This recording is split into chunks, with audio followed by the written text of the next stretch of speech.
Yo guys, what's up? Welcome back to some more Zero Hour. Today we are on Tournament Desert, the very original version with the cars, and we have a tank versus stealth matchup.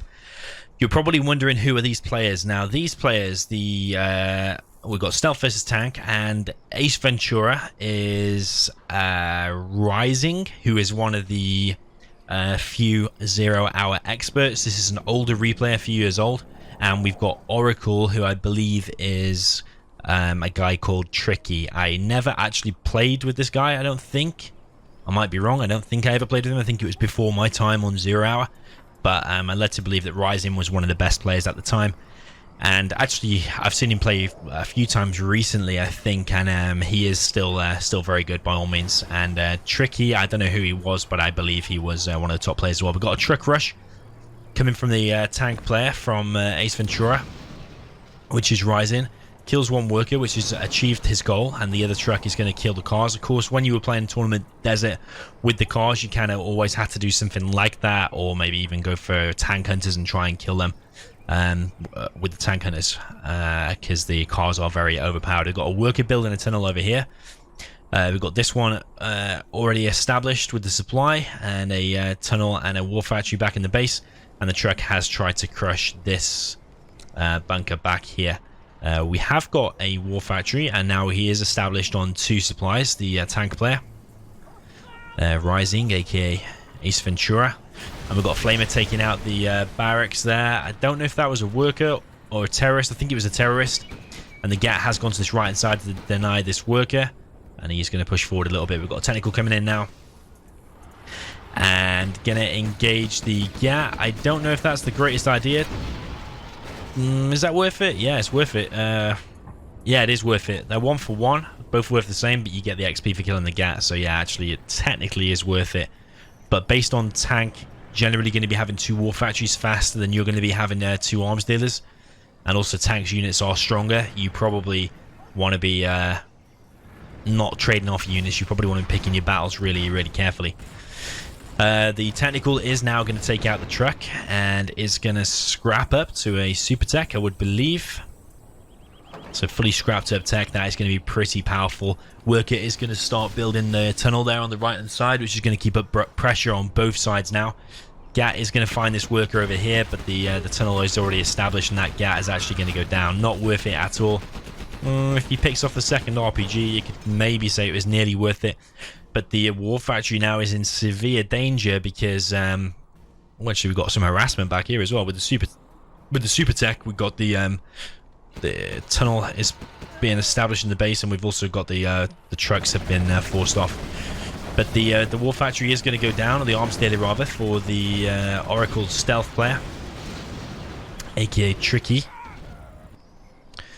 We've got the middle fully established now for Rising, or I'm just going to call it AceVentura so people don't get confused. I'm just going to call it Bada. Actually, it looks like they're both in the same clan at this kind of time. The GAT is going to chase away the technical, and Oracle is going to do a little bit of damage to these trucks, but the technical is now going to run away. Based on that being a super tech and going to be able to pick off loads of units nice and easy, that's going to require something like mines if it's going to be picked off. Technical is now killing the dozer, so he's only got 1 dozer left now, I believe, over here with the GAT already established. Helix was being prepared, I can imagine, but now he's going to the tunnel is going to go down. The outpost has scouted the tunnel there, but will be going down, and if Pink is paying attention, then he should spot that there's mines there, and he shouldn't really take any damage from this. A random shot from the technical has actually caused some damage and killed one of the trucks at least. So 1 truck survives. We've now got the dozer building an arms dealer over here. Sorry, not an arms dealer, airfield.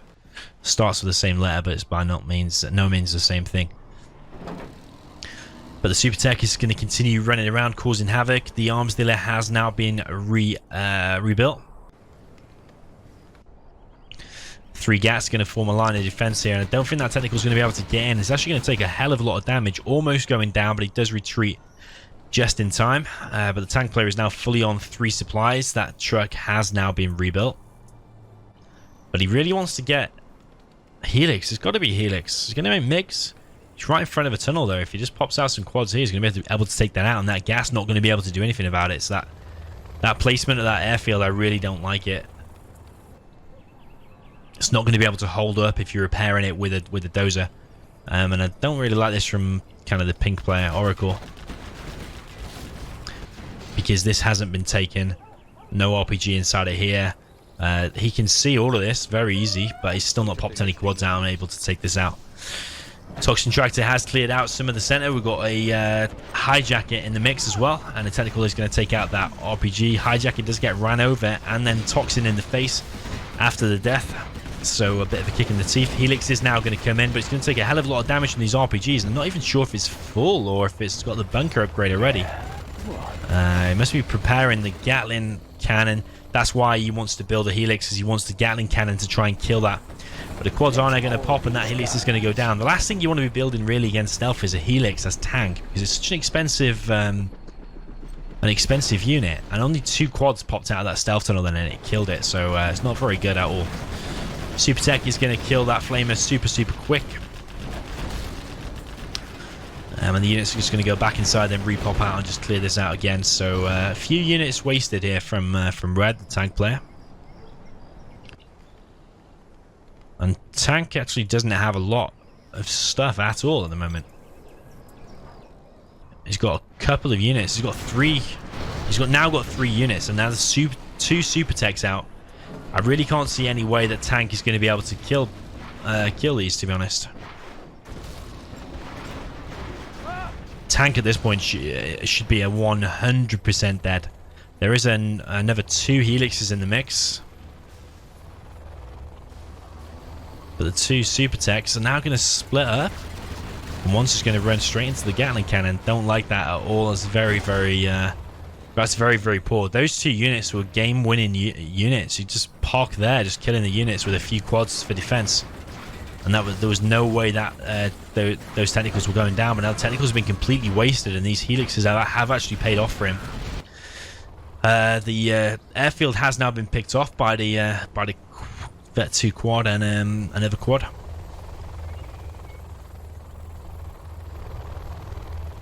So we've got 5 tank hunters going inside of the Helix. You notice they had the horde bonus when they go in, so they do that extra bit of damage. They retain that horde bonus when they go inside. But Flamer is now going to be forced to clear out this garrison. Oracle's going to have nowhere to go. Then 3 RPGs inside of there are going to go down. Got a Jarman out. That means there's a Palace up, so Palace is back here. Rebel is capturing the oil. Got 6 quads now. And they should be able to break through this relatively easy, but unless these GATs like kind of regroup, because the GATs are all Vet 1. And that quad is out of position a little bit. It's going to go down. These GATs are going to engage anyway, but I think there's too many quads here. Just about too many quads. So that was a bad engagement, really, from the red tank player. But the Helixes are now going to come in. I think he just wanted to thin the numbers. Now he's going to come in with the Helixes and pick all of these off. And unfortunate for Oracle, the AceVentura's Helix has survived on just basically 0 HP. He needs to be sending that back to repair, not doing anything else with it, because as soon as that moves out, one little tap and that is falling out of the sky. So we've got Red Guard taking the oil for himself, but the Stealth Rebel is going to just try and deny that. I'd like to see this other oil be captured. Bus is now out, and this is going to cause huge damage, I would imagine. I can't really see any way tank is going to be able to defend this. Unless he runs straight into the mines of the bus. So the GAT has been taken out. Another GAT is probably going to be taken out too.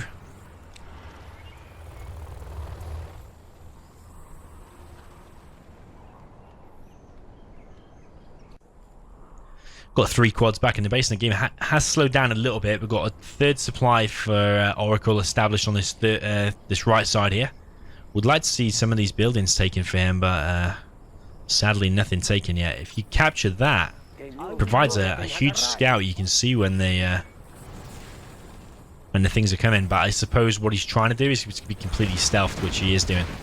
Helixes are going to come in. There are 3 quads here, and the bus is going to be picked off, and the GAT is actually still doing damage. The Helix is going to come in again and pick off one quad, and now they're going to escape. So actually all the quads have now gone down. And oh, that bus is in a bit of a tight situation because the GAT is continuing to do damage to it. Pops out the Jarman, which is the most important unit, and then he's going to pop out some of the RPGs. So actually most of the RPGs do survive. That's really well played by Oracle there.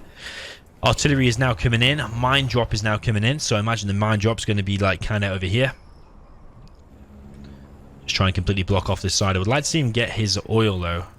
Not getting his oil is quite a big mistake. Got red guards capturing, and we've got the artillery coming in on the arms. They're not causing enough damage though. Not enough damage to finish it off. Jarman is going to stop both of the red guards from taking the oil, and we've got two RPGs now trying to take this middle building. It's going to cause a bit of damage to these trucks, which is going to be a little bit annoying for tank. He's going to have to get another flamer there, and I don't think he's got any flamers out or nearby ready to clear that out. First plant market going up, only 2 workers there. We've got plenty of workers over here, but it's not where he needs the workers. He needs 2 over here and more over here. So this area has got plenty of tunnels now.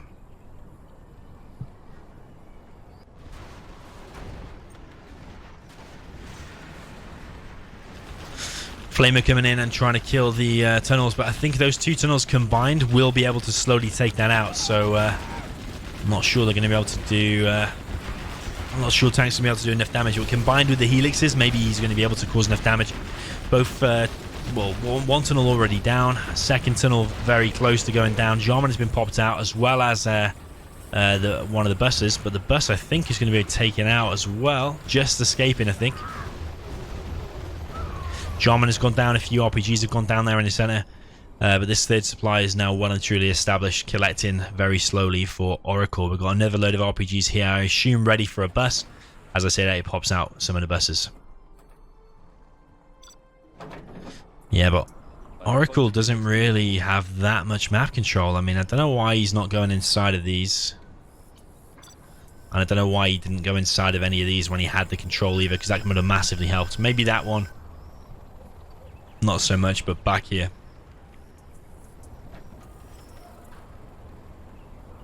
Because this one here just wouldn't have been able to be cleared out by the flamer that was kind of flame walling these tunnels a second ago. So we've got an engagement here. Just the building has got 1 tank hunter inside of it, but the buses and the quads pop out of the tunnel and clear that nice and quickly. Got a 4th supply now for the red AceVentura player. And propaganda center now going down as well. A little bit late, but I suppose he does have his oil now, so don't know what he wants to build with the propaganda center. Maybe overlords, ECMs. The buses are coming down this right hand side again. GAT does go down. Supply center is going down very quick.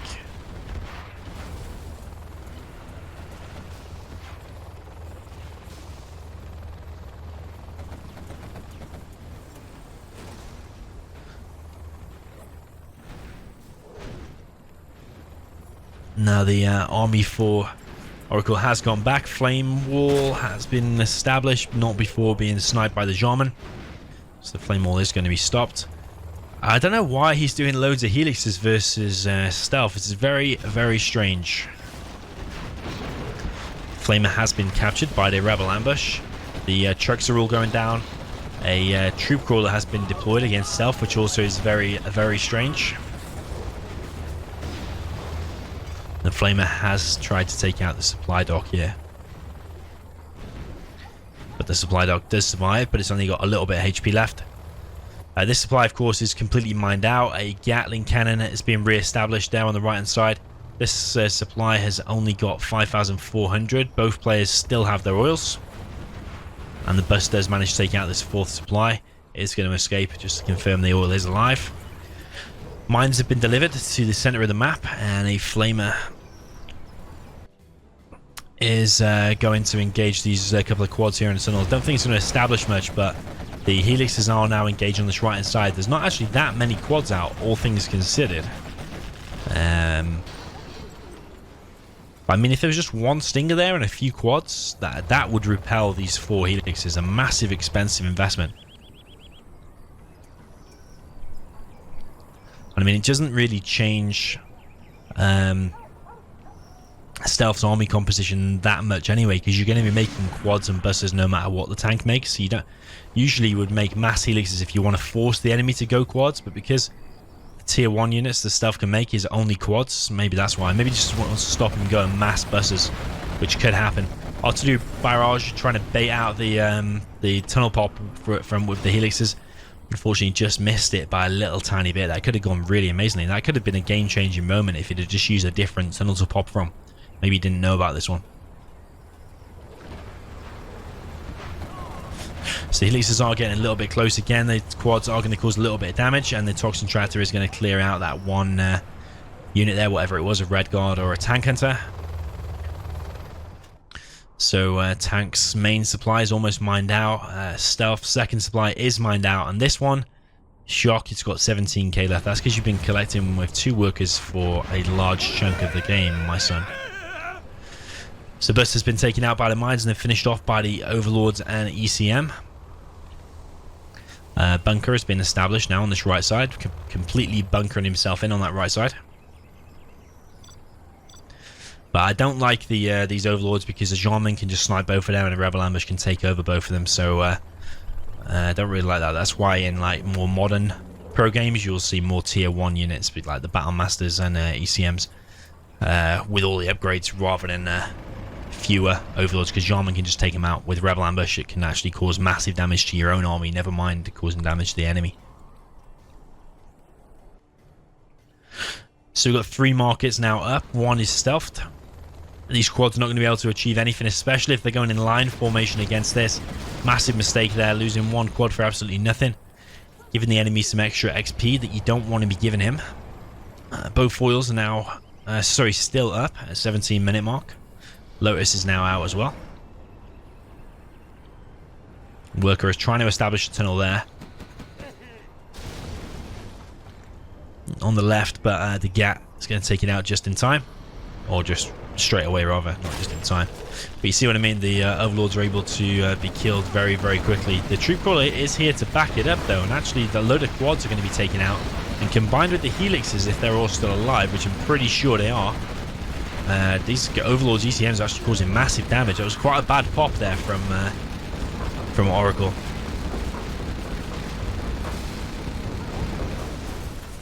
Lost a load of units, so actually these Overlords ECMs and that Troop Crawler have actually caused quite a bit of damage. They're now going to continue to push forward. Don't know if Jarman has gone down as well. I think he may have. Oracle is on 6,700. Don't know if he knows quite what to build at this point, but his whole middle presence is being completely taken out. We've got the helixes here as well, just extra backup if he needs it. So I really can't see a way Stealth is going to really win this at the moment. 1 bus is out, but that's not enough against these 2 Overlords in the ECMs. Not just any Overlords, these are Emperor Overlords. They're a lot stronger than normal Overlords. Do a lot more damage and they have a lot more HP.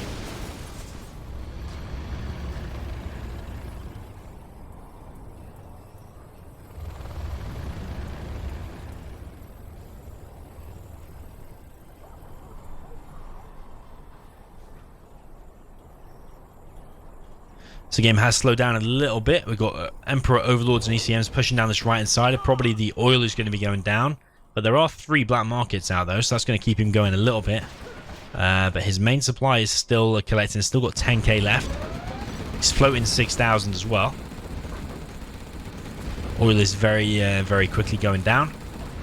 Here the oil is still standing, and he has been collecting from the middle supply for pretty much the whole game, and now establishing a right hand side supply as well. Jarman has sniped one of the Overlords, and I imagine it's going to be taken. This is why you always want to keep a Troop Crawler with it, or just not do it at all. But the helixes are going to come in and kill the bus, and I imagine they're going to go and kill the Overlord as well. But there are loads of quads out, and actually going to push these helixes back. But the Overlord is taken out in time anyway. I'm not sure if he hasn't got the bounty upgrade, but I wonder if he's 3-star. He might be 3-star. I'm not 100%. Don't know if he's killed enough actually.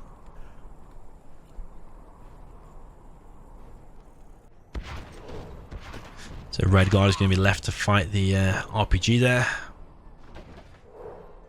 Got loads of infantry units for Oracle right now, but the rebels are actually going to be sent forward as a kind of scout. These quads are actually being taken out as they pop outside of the arms dealer because the mine drop has been replaced right outside. I think the artillery is coming in again, and I hope this is level 3, otherwise level 2 is not going to kill it just like it did last time. Ooh, that looked like a level 3, but it looked like the arms dealer has survived it, and it killed a bus and the quad as well, so that's actually worked out really good for an artillery strike on a GLA. It's not bad at all. These rebels here are not being spaced out. You want to kind of space them out over the map. They provide a massive vision, so he can see pretty much everything that the enemy's got at the moment. If AceVentura flies over with the GAT helix, so he will reveal them and we'll be able to kill him. Red Guard here is scouting and being taken out. We've got a GAT coming in and picking off a worker, but the Stinger is going to send it back.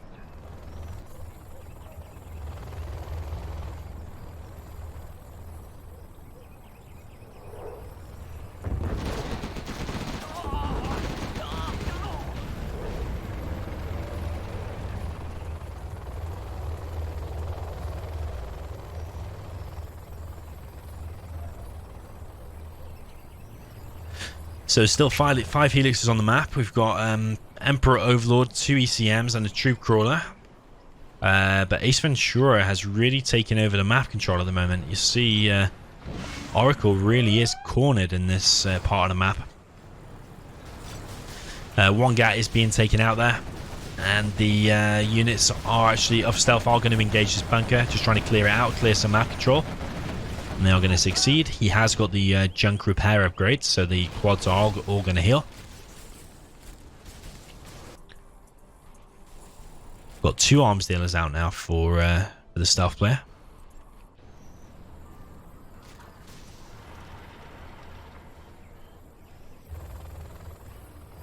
And the 5 helices is kind of just chilling in the base, not really interested in doing anything at the moment.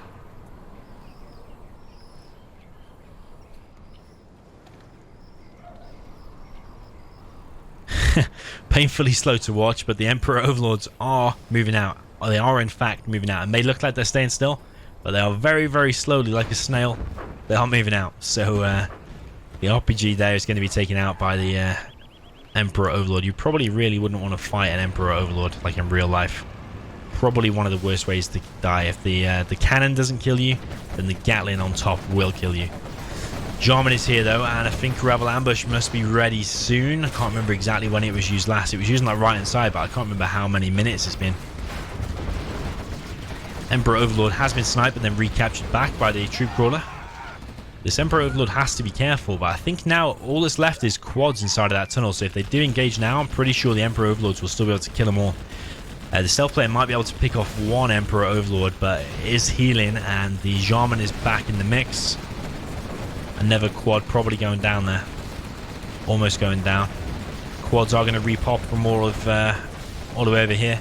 And one Overlord is going to be picked off, and then the other one is going to be sniped and then captured. The helices are going to come in, but one is going to go down. There's too many quads here at the moment. And with the AP ammo, that's why the helix has gone down so quick. So the stealth is going to hang on for a little bit. That engagement meant actually quite a lot, because that's actually brought stealth right back into it, picking off them 2 Overlords. And that's why you don't want to be making Overlords against stealth. That's why you want to be making Battle Masters. Of course, this is an older replay before strategies have evolved a lot since then. So before, like, the absolute best strategies were fully established, this is kind of that kind of time period, I think, anyway. So yeah, that's probably why we're seeing a slightly different game to what we would normally see, which actually is refreshing to see and go back and watch some of these replays sometimes. We've got a 4th black market now established, but AceVentura is still on his oil. No Terror Tech has come in. Now these quads are going to sneak down this left-hand side. Don't know if they have the bounty upgrade at the moment. I'm not sure if they do or not. Some mines have been dropped off again. I'm not sure where this time. But the oil is going to go down this time. No protection there from AceVentura. No Gatling cannon, no nothing. He defended this side well enough, but he didn't defend his own oil. Oil is a massive game-changing building, so you want to defend that as much as you can. Helixes are going to come in. They've picked off what looks like a tunnel. Now they're going to be going for... They're going to reveal our market, surely, if he's got a Gatling cannon. But he hasn't got a Gatling cannon anymore. That must have been the one that got picked off before. Lotus is now in and capturing a black market. We've got an artillery barrage coming in. And I can only imagine it's going to be on that black market. That black market's going to have to be sold. But the stealth player's like, fuck it. You can just have it. You can sell it and get an extra $1,250 for free. Congratulations. Radar van and black market going to go down. One helix is going to go down. I'm not sure he's got the bounty upgrade or not. If he hasn't got the bounty, that's a huge mistake. You only need 4 rebels and the rest can be... can he have the supply as well? Oh, I thought he was going to say, of course you can have the supply as well.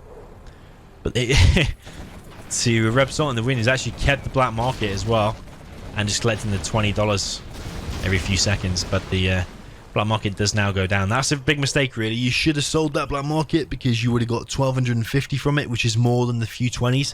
But he's also given the stealth player extra XP. So if the stealth player gets on sneak attack anytime soon, then that is exactly why, because he's just allowed him to kill that black market. Radar van is going to be produced, but the command center is going to get captured by the Lotus before they're able to do anything about it. And he's like, fuck it, you can take the command center as well. And maybe I will sell this one. Maybe Red will sell this one to get the extra 1,000. So he's going to sell it. And he's like, I don't need to sell buildings, so just let him take it. So Lotus is now cornered. Lotus is going to go down, but she's already paid for herself, taking a black market and a command center. That's definitely worth the 1,850 that she costs. So definitely worth it. Would have been more worth it if he'd sold the black market. So command center is now being re-established. Of course, if he'd have sold that, he would have got 1,000 himself and then been able to rebuild it. So it would have only cost him 1,000 to rebuild. Because he let the enemy have it, he doesn't get any money. So it cost him 2k to rebuild it. But then also he's given the enemy an extra 1k for free. Looks like a bit of a desperate attempt by the stealth player with his terror tech trying to come in, trying to kill these overlords, but loses all of his quads.